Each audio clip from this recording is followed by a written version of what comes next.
Greetings everyone, and welcome back. On this channel, I dive into stories about bloodsuckers, lycanthropes, and various other supernatural entities. Today we are exploring the follow-up installment to 30 Days of Night, titled 30 Days of Night, Dark Days. Released in 2010, this sequel brings in a completely fresh cast, yet it serves as a direct continuation of the narrative, shedding light on the aftermath of the initial tragedy. Let's dive straight into Dark Days, which picks up with Stella and Eben, the vampire who somehow managed to hang on to his human soul, and the introduction of the reigning vampire monarch, Lilith. The film opens by revisiting the chaotic events of the prior movie to get us up to speed. The isolated town of Barrow was completely overrun by a vampire horde, leaving nearly the entire population dead. Stella is seen comforting Eben in his final moments, as his body incinerates under the dawn of the rising sun. Keep in mind that a completely different actress portrays Stella in this sequel, so try not to let that throw you off. She is meant to be the exact same character. A total of 98 citizens lost their lives during that month-long nightmare, a tragedy officially attributed to an oil pipeline malfunction. As you might recall, the monsters torched the entire settlement at the conclusion of the previous film to erase evidence of their existence. Even though Stella attempted to expose the horrific reality, her claims were dismissed as madness. The community was eventually reconstructed, and normalcy returned for most, but Stella remained trapped in the past. While she never sought out a conflict, a war is precisely what is coming her way. The opening credits are quite stylish. Following her survival, Stella has dedicated herself to exposing the existence of vampires to the world, spending nearly a year traveling to deliver lectures. Her routine changes when she begins getting correspondence from an unknown sender named Dane, who possesses classified information. We get a glimpse of Dane drafting these messages, warning her that the creatures have migrated to Philadelphia. He describes them as vermin who are fully aware of her identity and notes their presence in Los Angeles before signing off. Now, in LA, Stella prepares for another public presentation regarding the monsters. She awakens abruptly from a terrible dream, with her nightstand displaying medication and a firearm, offering a clear sign that her mental state is deeply fractured. The scene shifts to a massive lecture hall where she addresses a seated audience. She recounts the horrors of Barrow, emphasizing that a pipeline accident was not the true cause. She insists those 98 casualties did not perish in an oil explosion. The reality is that when darkness enveloped Barrow, Alaska for a full month, a pack of vampires launched a coordinated slaughter. A few audience members find this amusing, but she remains unfazed, noting that skepticism is common, though tonight will change things. Because these entities go to extreme lengths to conceal their presence, a few usually track her down. Anticipating this, she rigged the ceiling with ultra-powerful ultraviolet lamps that mimic sunlight. Offering the hidden monsters one final opportunity to reveal themselves, she flips the switch. Instantly, the hidden creatures within the audience begin shrieking as their flesh ignites, prompting the rest of the terrified crowd to bolt for the exits. Amid the absolute chaos, Stella calmly exits the auditorium. Upon stepping outside, she is immediately met by a wall of police officers. An FBI operative interrogates her, trying to convince her that the entire incident was merely a theatrical prank. He attempts to rationalize her behavior by claiming she is hallucinating due to grief over her late husband. The investigator is also plagued by a severe, violent cough. Stella counters by asking why the FBI would handle a mere hoax, causing him to instantly drop his professional facade. He coldly informs her that if the choice were his, he would execute her on the spot and bury her corpse in the wilderness, but doing so would create too much unwanted attention. It is highly implied that others refers to the bloodsuckers themselves. When she demands to know his identity, he simply states that the remains have already been incinerated and that her story will never be believed. This heavily implies that federal law enforcement, or at least this particular investigator, is in league with the monsters. A defeated Stella departs, muttering an apology to Eben while driving. Back at her motel, she flips on the lights to find a group of armed individuals waiting, sent by Dane. Though Stella is initially hostile and bewildered, the intruders manage to calm her down by sharing their own tragic backstories, explaining how they all lost loved ones to the creatures without anyone believing them. They introduce themselves as Paul, Todd, and Amber, a crew dedicated to tracking down vampires. Stella warns them that humans do not hunt these things, it is the other way around. This comment infuriates Amber, who storms outside in frustration. As the remaining group tries to recruit Stella, a creature arrives on the scene, scaling the roof before dropping effortlessly to the ground. Amber rushes back inside to warn them that they have been compromised, meaning the monsters are actively pursuing Stella. This retaliation makes total sense given her recent stunt at the auditorium. The creature attempts to smash through the entrance, but the team pins him down and blows his head apart with a shotgun. It turns out this crew actually possesses legitimate combat skills. Stella agrees to join them to meet Dane, and during the drive, she asks about the corrupted federal agent. Todd explains that the man is a human collaborator, a sycophant who does the bidding of Lilith in exchange for the promise of eternal life. Stella inquires about Lilith's identity, and they reveal she is the ultimate target, the vampire queen who was once married to Marlowe, the leader from the first movie. This essentially means Marlowe was the vampire patriarch. Amber remains highly skeptical of Stella's involvement, fearing she will end up getting the crew slaughtered, but the guys insist that bringing her in was Dane's explicit directive. Meanwhile, the corrupted federal investigator is seen back at the motel room, still coughing violently. Based on Todd's earlier explanation, it is easy to deduce that the agent is suffering from a terminal illness and is serving Lilith out of sheer desperation to save his own skin. Soon after, the crew pulls up to Dane's hideout. They step inside the residence where Stella is hit with an absolute shock. Dane, the mysterious informant who lured her to Los Angeles and commands this resistance group, is a vampire himself. She instantly draws her weapon and aims it at him, but Paul intervenes, explaining that Dane differs from the rest of his kind. Dane clarifies that his initial infection came from a very minor wound, which miraculously allowed him to preserve a shred of his human consciousness. Curious about his dietary habits, Stella watches as he retrieves a packet of blood from a compact refrigerator and empties it into a drinking glass. The fridge is stocked with various blood types. The creatures do not seem picky about blood types. He attempts to recruit Stella by appealing to her desire for vengeance, presenting a detailed map of the monster's subterranean sanctuary located within abandoned maintenance tunnels. They intend to infiltrate the lair and assassinate Lilith. Once they reveal that Lilith was the mastermind behind the devastating raid on Barrow, Stella becomes much more cooperative, though lingering doubts remain. Infiltrating a subterranean nest is suicidal, and to make matters more complicated, the operation is set for the daytime, meaning Dane cannot accompany them. Meanwhile, the sick federal agent is summoned by Lilith. Upon his arrival, he finds the queen lounging in a bath filled with fresh blood, flanked by her attendants. The location remains ambiguous, though the chamber appears entirely constructed of metallic plating. She steps out of the crimson pool and confronts Agent Norris, demanding an update on the eyewitnesses and the woman from Alaska. He claims he successfully frightened her away, but Lilith remains deeply skeptical of his assurances. Demanding proof, she signals one of her massive enforcers. The brute violently strikes the agent, looking like a cross between a classic horror monster and a hulking giant. Back in the city, the strike team prepares for the assault, with Stella joining them despite her reservations. While navigating the entrance to the lair, Todd accidentally slices his hand on a sharp piece of metal, dripping blood onto the floor. They move forward without addressing it, which is incredibly reckless for an experienced crew of stalkers, as entering a nest while actively bleeding is bound to attract attention.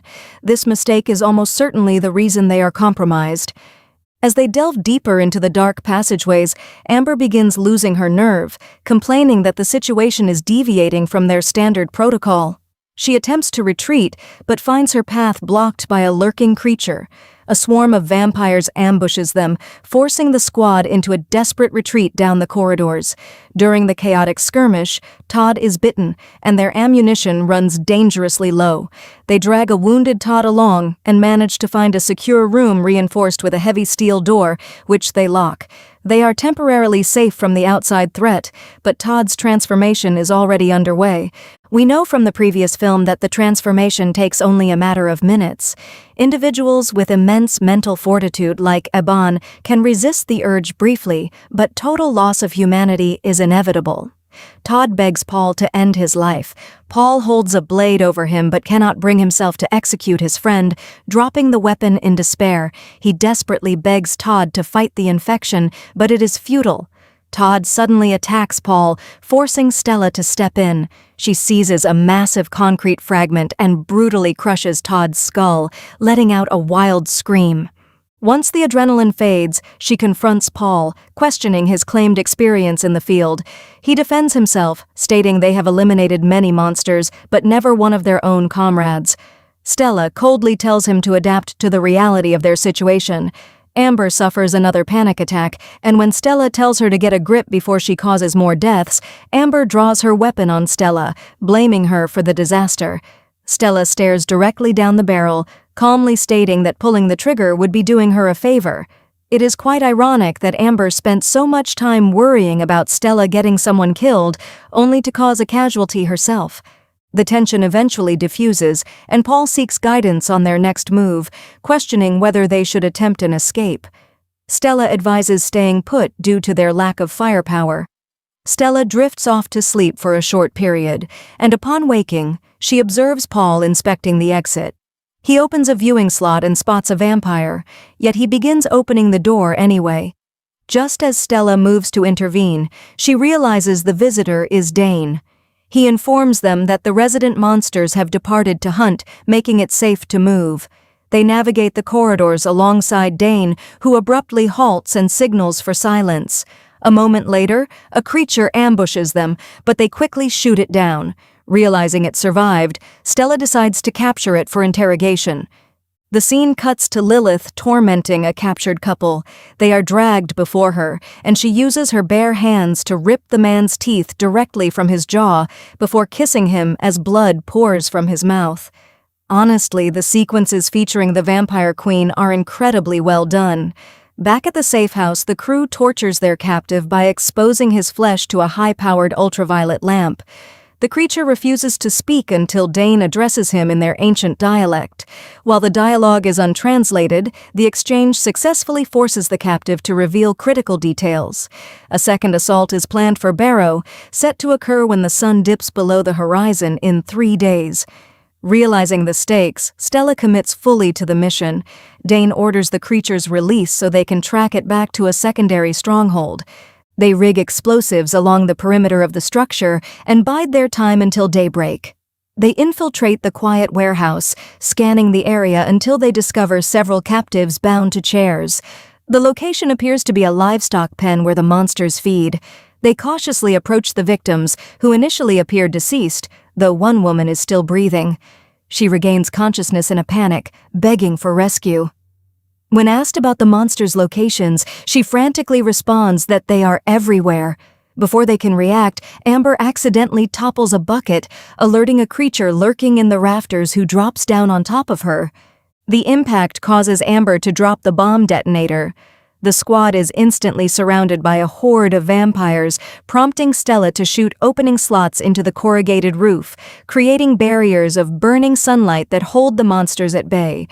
She lunges across the floor to recover the dropped detonator and successfully triggers the charges, blowing a massive hole in the exterior wall and wiping out the attackers. While knocked out by the blast, she experiences visions of the tragedy in Barrow before waking up amid the debris alongside Paul and the surviving members. They return to Dane's hideout with the rescued woman, where Stella and Paul tend to each other's wounds before sleeping together. Meanwhile, Agent Norris delivers his report to Lilith.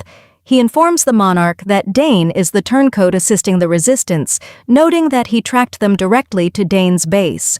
The Queen commands him to eliminate the threat, but his response is cut short by a violent coughing fit that leaves his handkerchief soaked in blood. Looking at her in desperation, he states that his time is running out and begs for the transformation.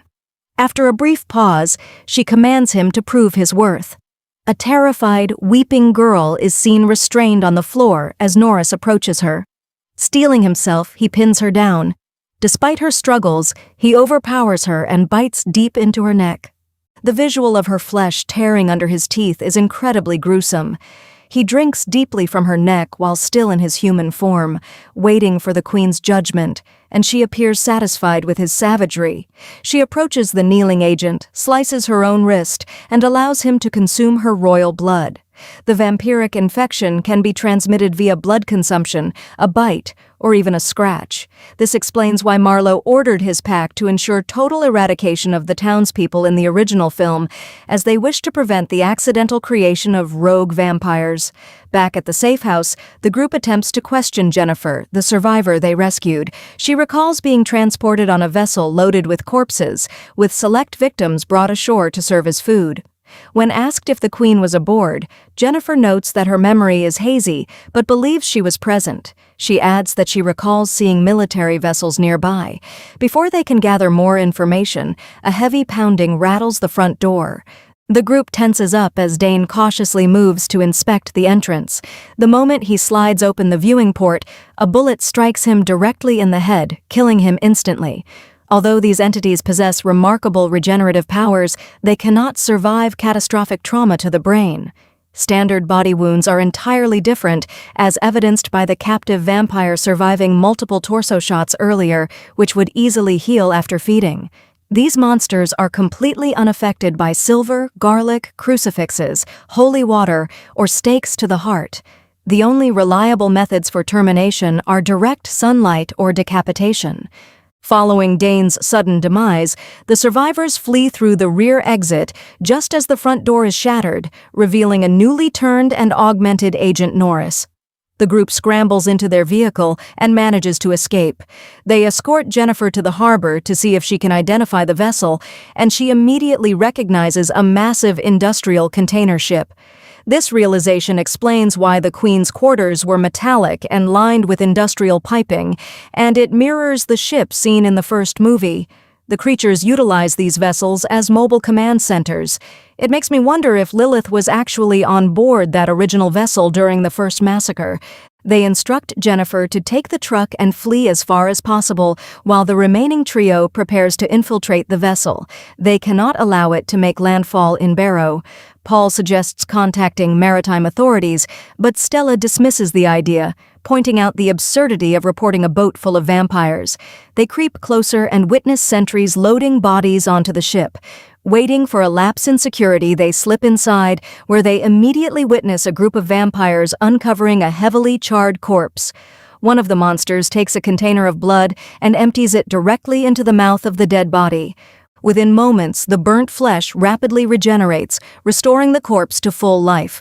This confirms that while these creatures can be killed, as we saw with Dane, they can also be resurrected provided their remains are reasonably intact, a detail that becomes crucial later.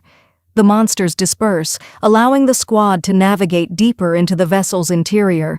Suddenly, they feel a violent shudder as the ship begins to move. They are officially underway, heading straight for Barrow. Amber suffers another bout of hysteria, suggesting they abandon the mission and swim to shore, but Stella refuses to turn back. They locate a schematic of the ship and chart a course toward the bridge to alter the ship's trajectory or force a turnaround. Along the way, they discover a slaughterhouse chamber packed with corpses. Large industrial steel basins are filled with bodies, collecting the draining blood. The adjacent room contains even more victims, this time suspended from overhead hooks to drain into containers. They notice that one of the women hanging from the meat hooks is still clinging to life. As they exit the horrific chamber, the camera reveals a stalking vampire trailing close behind them. They successfully breach the bridge and hold the captain at gunpoint. Demanding their current destination, the captain confesses they are en route to Alaska. Stella orders him to reverse course, but he explains that the monsters are holding his family hostage. Suddenly, a vampire ambushes Amber from the shadows, causing her to accidentally discharge her weapon into the captain, killing him instantly. With Amber completely overwhelmed and beyond saving, they are forced to shoot her to prevent her from being turned. Stella and Paul find themselves entirely surrounded and are quickly subdued. The vampire queen arrives and orders their immediate execution. The pair is suspended from overhead pipes by Agent Norris, who intends to bleed them dry. He slices Paul's arm, but Stella manages to deliver a well-placed kick, freeing herself from the restraints. Although Norris possesses supernatural strength, Stella manages to drive a meat hook directly through his eye socket, sending him into a panic. Seizing a fire axe from a nearby wall, she swings and completely severs his head. The two survivors make their way back up to the bridge, but neither possesses the technical knowledge required to pilot the massive vessel. Realizing they cannot steer it, they decide their best course of action is to completely smash the navigation array. They succeed in disabling the console, but the Queen suddenly materializes behind Paul and slaughters him. Stella retreats deeper into the bowels of the vessel as the Queen pursues her, throwing taunts from the shadows much like the monsters did during the siege of Barrow. She eventually corners Stella, tossing her across the room effortlessly. Stella escapes once more, seeking refuge inside the Queen's private bloodbath chamber. She glares up at the overhead framework just before the Queen enters the room, finding it seemingly vacant. The Queen scans the area before pausing by the crimson pool. She notices fresh blood dripping into the pool from above and looks up with a sinister smile, realizing Stella's hiding spot. Before she can act, Stella plunges downward from the rafters, severing the Queen's head before she can react. The monarch is dead. The remaining vampires enter the chamber and stand frozen. Stella cautiously walks past them, and surprisingly, the horde parts to let her pass. It seems that by slaying their ruler, she earned their compliance. Stella contemplates letting the vessel drift aimlessly into the void, prepared to perish alongside it. However, the radio crackles with a message from the Coast Guard, and Stella reaches for the microphone. An approaching helicopter silhouette indicates she opted to call for extraction. Stella notes that the horrific discoveries made aboard that vessel were completely buried by the media, with no public acknowledgement whatsoever. This strongly indicates that the Vampire Network retains immense institutional influence, allowing them to suppress catastrophic events. Stella briefly considered searching for other survivors with similar experiences, but she recognizes that she already knows someone who fits that description. The scene transitions to Stella waking up in a new environment, and upon stepping outside, the snowy landscape confirms she has returned to Alaska. She treks out into the frozen wilderness to Eben's burial site and begins digging. She transports his remains back to her home, staring at the charred corpse for an extended period. Slicing her own hand open, she lets her blood drip directly into his mouth. She waits expectantly, but there is no immediate reaction. She cuts her hand a second time to provide more blood, but again, nothing happens, suggesting he may have been deceased for too long. She eventually collapses to the floor, likely due to blood loss compounded by severe emotional exhaustion. She awakens sometime later to find Eben standing directly over her body. She rises to her feet, staring at him in disbelief before throwing her arms around him, weeping that she cannot believe he is truly back. As the perspective shifts to fully display Eben's face, his eyes are revealed to be pitch black, and his jaw unhinges to expose a set of razor-sharp fangs just as the film cuts to black. This final scene heavily implies that Stella is ultimately transformed into a creature of the night as well. While Eben managed to hang on to his human consciousness for a few hours during the initial outbreak, it is clear the infection has completely consumed his mind over the past year. Dane previously explained that his own recovery was due to a superficial scratch, whereas Eben had directly injected a massive dose of vampire blood into his veins. It is wild to think these creatures can be incinerated by daylight, buried for nearly a year, and still be restored to life. With Stella out of the picture, it makes you wonder if the remaining horde will launch another assault on Barrow. That wraps up my breakdown of 30 Days of Night, Dark Days. I think most fans can agree that the original movie stands as one of the absolute greatest vampire horror entries ever made, whereas Dark Days feels like a massive step down. It takes a page out of the Aliens playbook by turning the monsters into standard action movie targets, which severely undercuts the genuine horror atmosphere. Don't misunderstand me, Aliens is a masterpiece, but it undeniably shifted genres compared to the original Ridley Scott film. The exact same critique applies here. While the critical reception for this sequel is absolutely abysmal, I still believe it holds a few redeeming elements. The opening sequence inside the lecture hall where the hidden monsters are incinerated by the UV system is excellent, and the introduction of Lilith as the vampire monarch is a high point. Her visual design and terrifying demeanor are fantastic, making her feel like a genuinely ancient, sadistic ruler. I also appreciated the concept of Dane being a hybrid entity capable of suppressing his predatory instincts because he only received a microscopic dose of the virus. The remainder of the plot is hit or miss. If you want to dive deeper into the lore of this universe, I previously produced a dedicated video breaking down how the initial assault on Barrow actually violated the vampire's ancient laws, along with Lilith's complete origin story and the identity of the prime progenitor. I spent hours reading through the original graphic novels and companion literature to compile that information, and the deep dive is highly worth it because Lilith's ultimate fate in the source material is wild. As always, if there are any specific films, television series, or interactive games you would like to see analyzed on this channel, make sure to drop your suggestions in the comment section below. I have spent years waiting for the upcoming cinematic take on Blade to arrive, so perhaps we can cover that project down the line. If you found this breakdown entertaining, please leave a like and hit that subscribe button if you haven't already done so. It drastically assists the channel's growth and I genuinely value the support. A special shout out goes to my dedicated channel members for keeping this content possible.